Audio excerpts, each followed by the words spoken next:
la mer qu'on voit danser le long des golfes clairs. Hey, on pense à traîner, hein, mais c'est aussi Léo Choliac, ne l'oublions pas. Bonjour Henri-Jean. Bonjour Henri-Jean. Pourquoi la mer? Parce qu'on va s'intéresser à un héros de la mer, un aventurier de la mer et un amoureux de la mer. C'est pas forcément la même génération d'ailleurs, parce qu'il y a un prince Albert de Monaco, l'ancien, musée océanographique, etc. Et puis l'actuel, qui aime la mer, avec lequel on peut parler voile, d'ailleurs, très souvent. Bien évidemment. Alors on en parle pourquoi? Parce qu'il y a une BD que vous avez sous les mains. Parce qu'il y a une collection de bandes dessinées qui s'appelle Explora, chez Glénat, qui est un grand dessinateur de bandes dessinées. Et ils ont une collection consacrée aux explorateurs. Ils ont fait des albums sur Darwin. Très belle initiative. Sur Marco Polo, ils ont fait Magellan, ils ont fait beaucoup, Alexandra David-Nil. Et ils sont intéressés à Albert Ier de Monaco, qui est un véritable explorateur. Prince souverain de Monaco et qui a découvert les courants marins, qui a découvert jusqu'au Svalbard. Mais oui, mais qui est pas un explorateur qui s'amusait, il faisait vraiment ça. Et en même temps, il régnait sur Monaco, un des plus anciens et plus petits États du monde. Oui, il s'accrochait à son rocher quand même. Voilà. Alors nous sommes allés donc au musée océanographique de Monaco, une splendeur. La terrasse, une vue absolument magnifique, la mer, c'est pour ça qu'on voit la mer là-bas. Nous avons rencontré donc le directeur du centre océanographique et surtout, vous allez la voir, le Albert II, prince souverain de Monaco, son Altesse Sérénissime, qui est le petit, arrière-petit-fils. L'arrière-petit-fils de Albert Ier. Voilà. Donc c'est lui qui va nous raconter son ancêtre, après qu'on ait fait un tour par, évidemment, le musée océanographique. En avant, rouler jeunesse.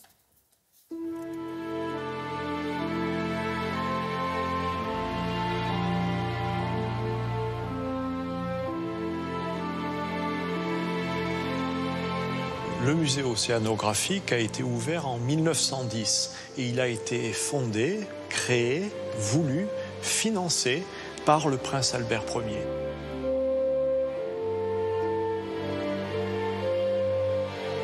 Le prince Albert Ier était à l'origine un passionné de navigation. Et ces navigations l'ont emmené à faire des explorations, puis à s'intéresser à la science, à s'intéresser à la protection de l'environnement. Et pour cela, le prince Albert Ier est considéré par un grand nombre de personnes comme le fondateur de l'océanographie moderne.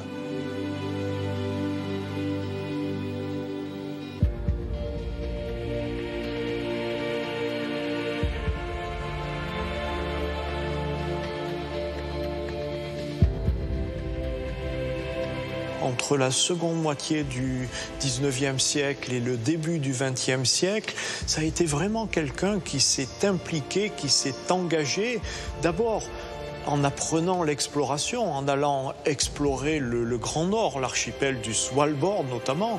C'était pas simple à cette époque-là. Il a découvert des caps, il a découvert des glaciers, mais aussi en s'intéressant à ce qu'était la mer, les océans.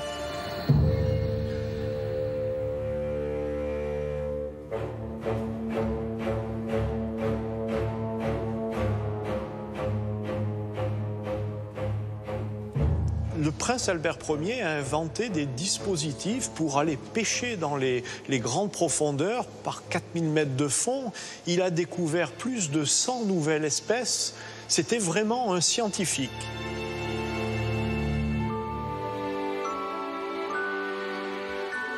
Je crois que c'est ces explorations qui ont développé chez Albert Ier ce côté humaniste, cette considération du monde, de la nature, de ses concitoyens, cette volonté de développer la paix dans le monde. Et cette bande dessinée, je crois, permet de laisser le lecteur imaginer tout cela.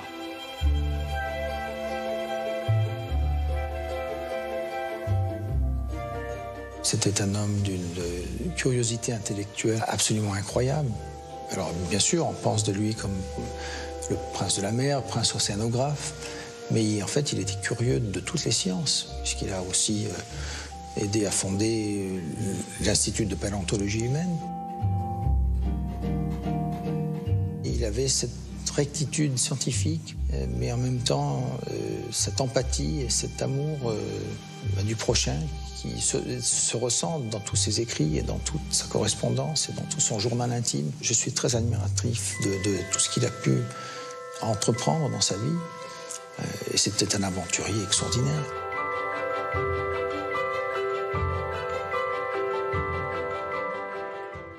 Alors, vous m'autorisez à dire une chose. Je suis en train de tourner un documentaire sur la saga des Grimaldi. Donc, j'ai eu le prince Albert grâce à une société qui s'appelle Electron Libre, qui m'a donné, qui nous en fait ces images. Et le prince m'a demandé comment va ce bon monsieur de Bignolas, voilà, que vous connaissez et tout. C'est pas deux Bignolas, c'est ça veut dire Bignolas, déjà. Vous êtes noble à Monaco. Et alors, de la part de son Altesse Sérénissime, la BD sur son arrière-arrière-grand-père, pour ce bon capitaine de corvette, maître marinier, ce bon monsieur de Bignolas. Voilà. Merci Serville Servat. Voilà. C'est gentil.